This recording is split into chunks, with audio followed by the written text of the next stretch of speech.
Good evening, Tanse Yanin. Welcome to APTN National News. I'm Daryl Stranger. A state of emergency has been declared in the Northwest Territories, where more than 200 wildfires are burning. Thousands of residents have been forced to evacuate their homes.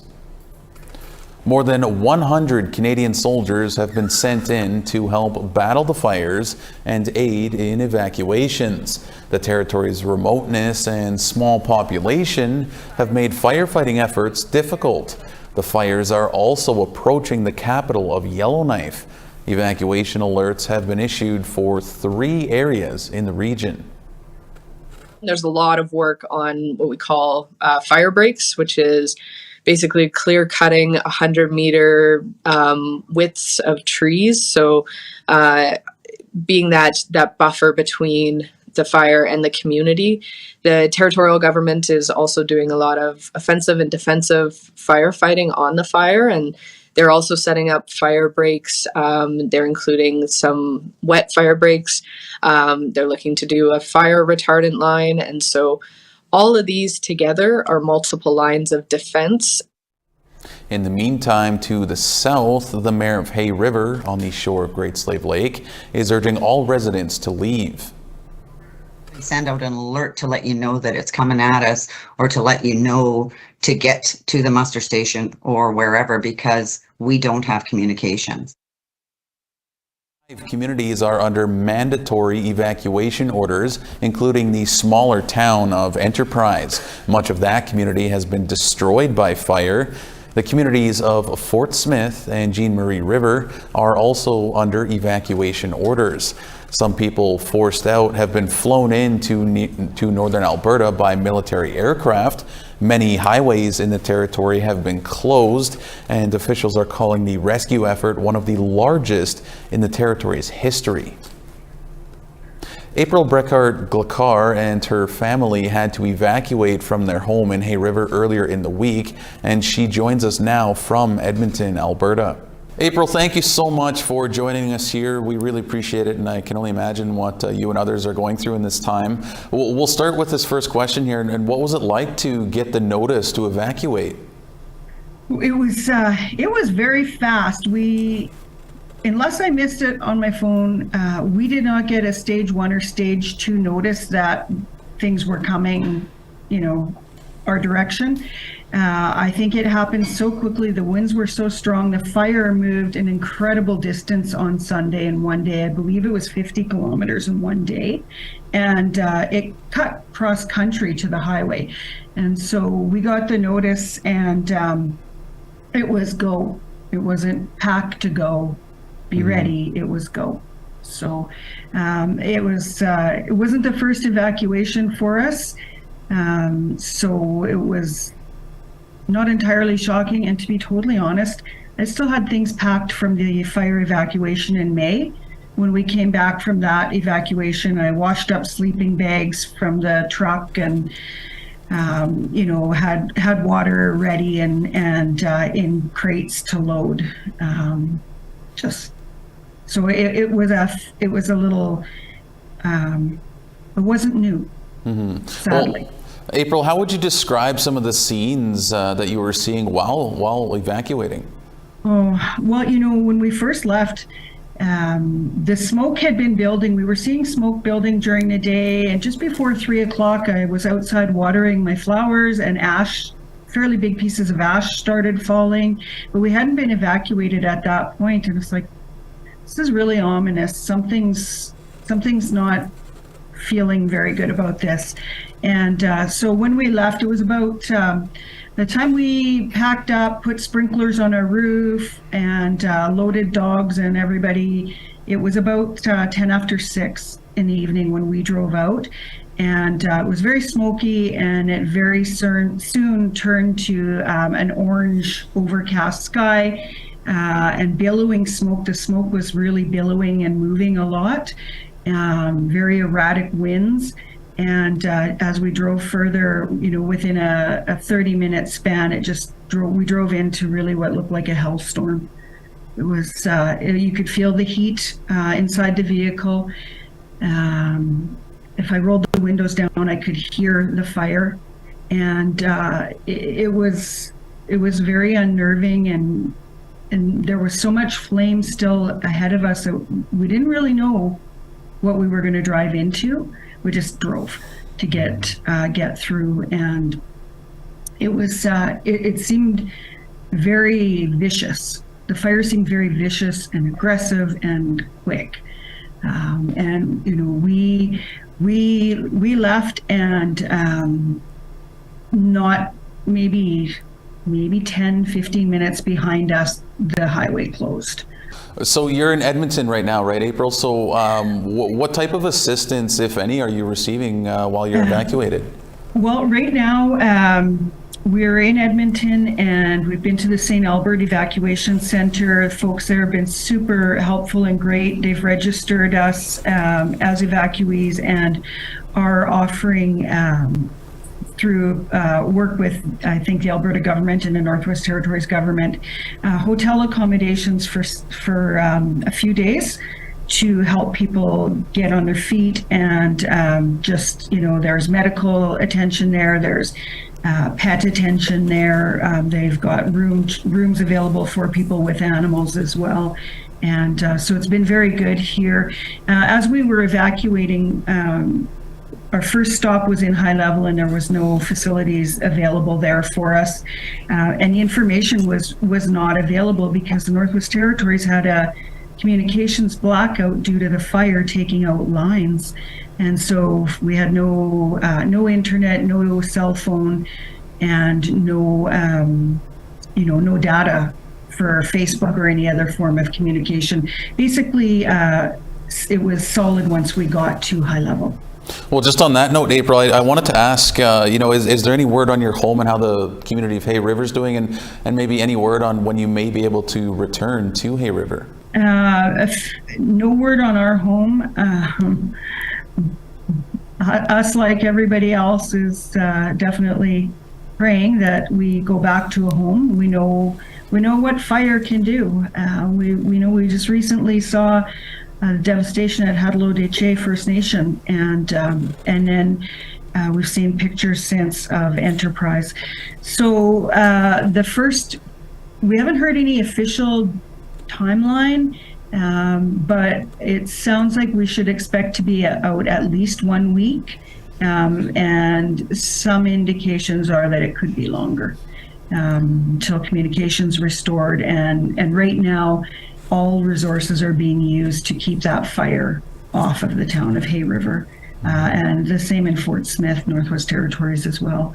All resources are just trying to do what they can to protect the community. Right. Well, April, we may be here for a bit. Okay, well, that's certainly something that we'll be watching. And April, we do appreciate your time, and obviously we hope nothing but the best for you and everyone affected by these fires. And we certainly appreciate your time in this moment. So we'll have to leave it there. But thank you so much for joining us here today, April. All right, thank you. Thank you for covering this story, and to everybody who's opening their arms and communities helping us. It makes a difference. So. Thank you. Well, the impact of severe drought has never been more obvious than in the last few months, especially to those occupying their traditional territories on the Nitaskinan of Obichuan in Quebec. When forest fires broke out at the end of May, Chief and Council ordered residents off the land, but some stayed behind to protect their homes at all costs. Here's a report by Chuchon Bacon, translated and read by Lindsay Richardson. Un tornade! Un tornade précipitant! Fait que là, on est au 23 juin, Oui, toujours le 23 juin. puis c'est ici que ça a brûlé. Ouais, ici, c'est un tison qu'on a oublié. La motoneige aussi a passé au feu, puis il y en a un autre plus loin là-bas. Là. Un skidoo est brûlé. It's a day Gilles Tchatché won't soon forget. His community surrounded by fire. It's ahead of them, behind them, almost blinding. On est parti avec nos roses, on a fait partie des pompes, puis on a commencé à arroser un peu partout là-bas, également sur le bord du chemin, là, puis une bonne partie de la nuit. J'ai quitté ici à 5 h du matin, épuisé. Là.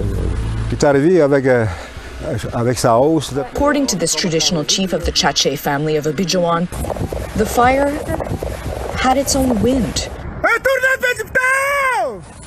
and was even traveling underground. il a commencé à prendre feu, puis ça va en dessous, ça va sur la terre, parce que c'est sec, parce qu'on n'a pas eu de pluie pendant un mois et demi. Là. The dangers were clear. Therefore, for everyone's safety, the Atikamekw Council of Abidjan issued a letter ordering residents to leave the premises. Puis nous autres, on a décidé de rester parce qu'on voulait garder ce qu'on avait réussi à sauver. But Tchatché and the owners of other cottages in the area didn't have much to fight with.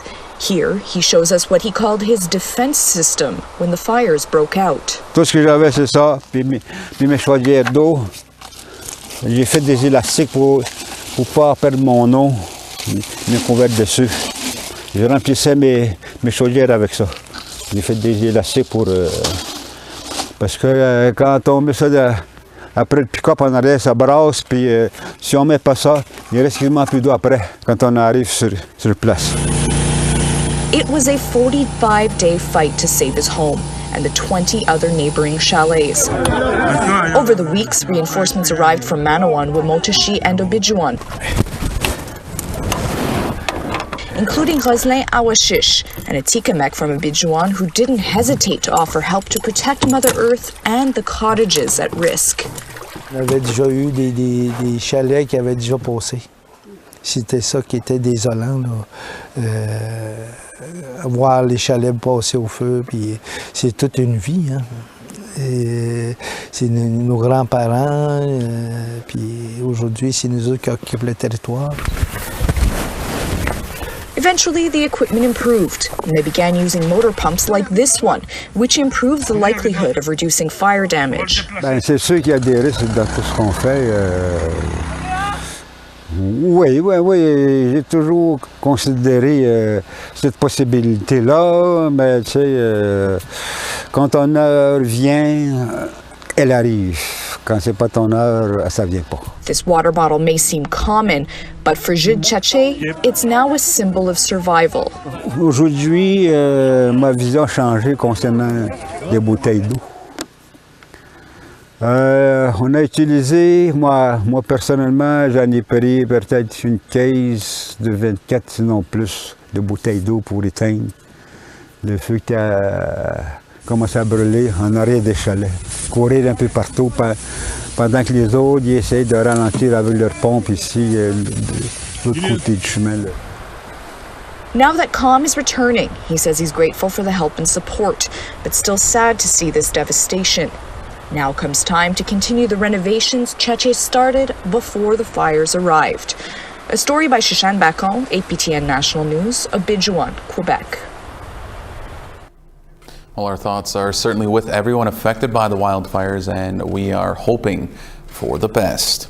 All right, we need to step aside for just a moment here. We'll have more news when we come back.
Welcome back to APTN National News.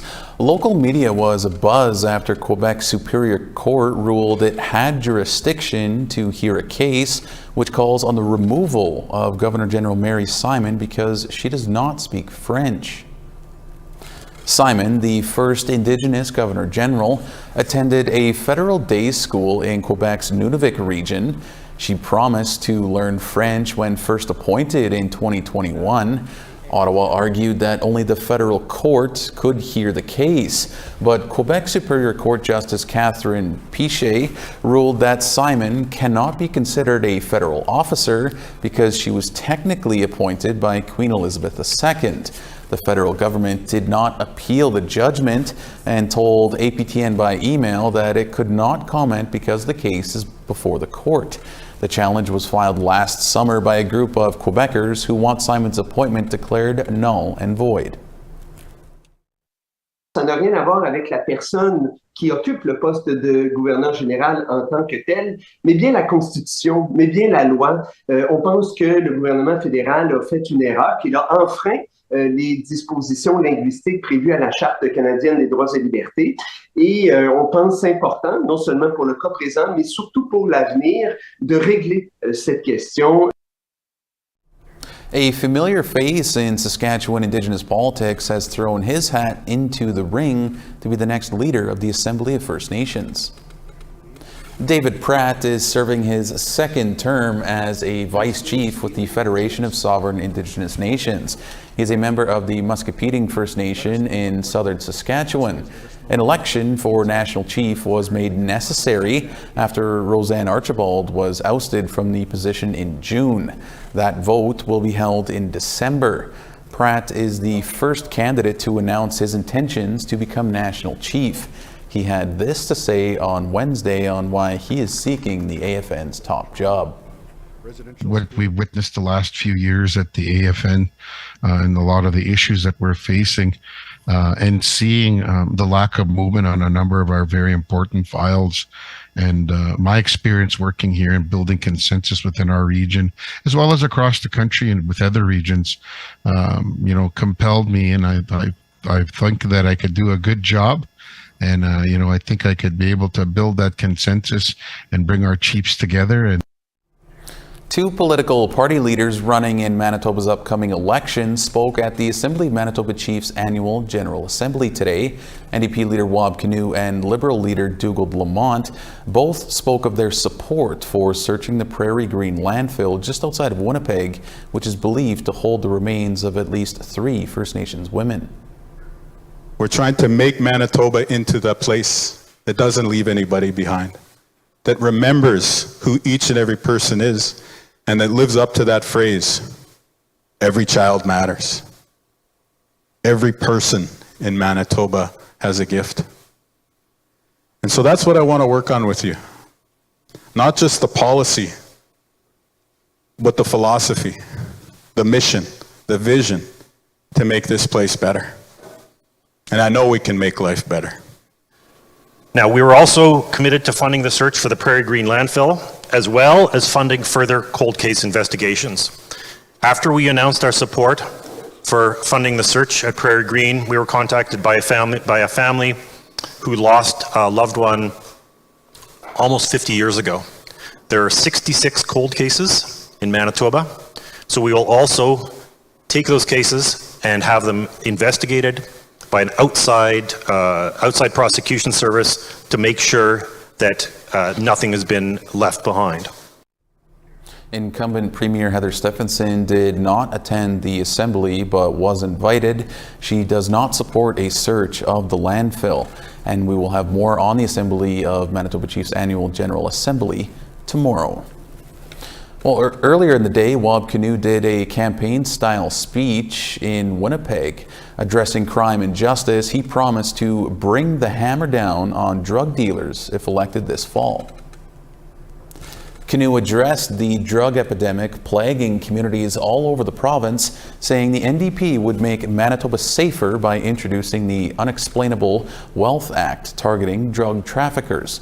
He says the PC government has only cracked down on the addicted while being soft on traffickers. We've seen too much of this. in our province, and our opponents are only proposing to make it worse, where correctional facilities become gangster university, turning small-time offenders with addictions into hardened criminals. We have to do better in Manitoba. Yes, we need to ensure that we get someone off the street when they're doing something bad, but that's only the first step. From there, we need to address the trauma and addictions that are driving people to do bad things. All right, it's that time for one final break. Photo of the day and weather are still to come.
Welcome back. It's time now for our photo of the day.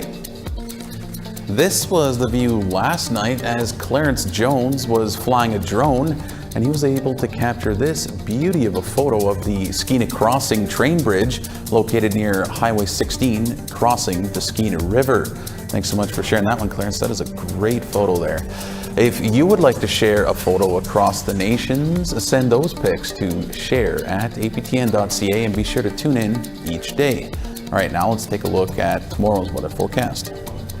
Beginning on the East Coast, 20 in St. John's and 25 in Halifax, 24 in Cartwright and 21 in Kuujjuaq, 25 degrees in Quebec City and 29 in Montreal, 27 degrees in Toronto and 26 in North Bay, 18 degrees in showers in Wawa and 20 in showers in Sioux Lookout, 19 and some smoke from the wildfires up north in Churchill and 23 in Norway House, 20 degrees in Barons River and a bit smoky and 23 in Winnipeg, 31 degrees in North Battleford and 33 in Swift Current, clear and 25 in Buffalo Narrows and 22 in Stony Rapids.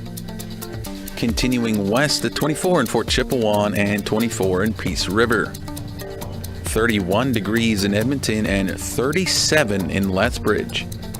25 degrees in Campbell River and 25 in Quesnel. 18 degrees in Sands Pit, and 21 in Fort Nelson. 16 degrees in Whitehorse and 19 in Dawson. 18 degrees in Norman Wells and 17 in Yellowknife. 17 in Colville Lake and 19 in Inuvik. 12 degrees in Cambridge Bay and 15 in Whale Cove. 18 degrees in Arctic Bay and 9 degrees in Clyde River. Where are all the women? Might be a question you ask yourself when looking at the art on museum and gallery walls. But a new exhibit at the Manitoba Indigenous Cultural Education Centre in Winnipeg hopes to answer that question by focusing solely on Indigenous female artists. Titled, Where Are All the Women? The exhibit explores the art made by Indigenous women over the course of the centre's almost 55-year history. It features artistic mediums from jingle dresses to birch bark biting and explains the importance each artist holds in her craft through artist biographies. The exhibit will run throughout the month. Exhibit curator Danielle Mason says it's a great way to learn about female creators who we might not hear of otherwise in the mainstream.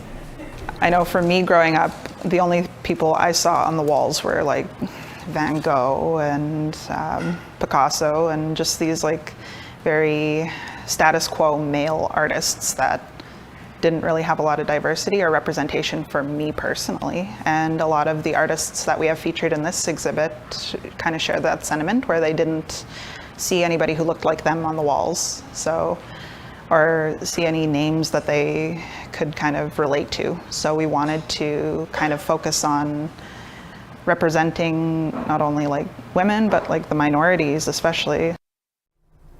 Certainly seems like a great exhibit there, one that if you're in the area, you should definitely check out. All right, that is all we have for you tonight on APTN National News. For the latest on any of our stories, be sure to visit our website, aptnnews.ca. For all of us here, thank you so much for joining us. Miigwech, Kinanaskwitin, and have a great night.